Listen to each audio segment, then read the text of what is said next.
ल त पुरानो घरतिर हेरेको गरौँ न अब त टिचर हेर ल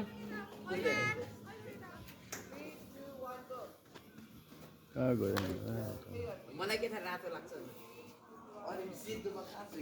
अर्को सिनमा त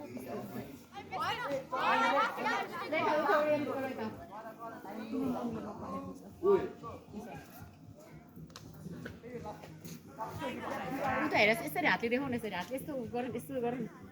हो